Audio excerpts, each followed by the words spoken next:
I am successful, but I don't feel like that.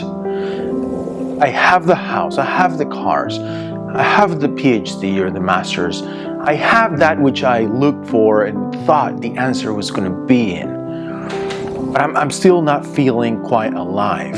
I've been there because we are told that in life, to feel alive, to be alive, we need that or the other. And we pursue that, and then we achieve that.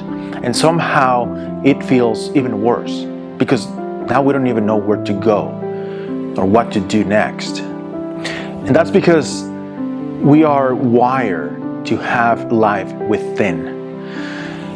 Once we understand that life begins always within, and the outside should be nothing but a reflection of the life that we experience within ourselves, that's when we really start to enjoy life, to have our days filled mostly with gratitude, peace, regardless of what we're doing. So the option or the answer is not to stop doing what you're doing, to quit your job, to sell your company.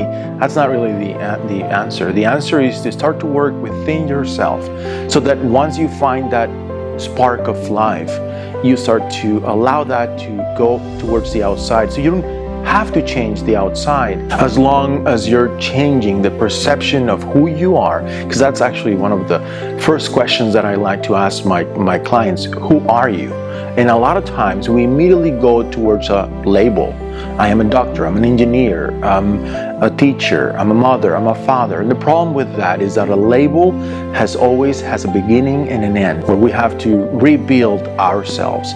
So if we step away from labels, if we step away from what the world has told us that we are, then we start to discover the peace, the joy, the gratitude that life is offering us.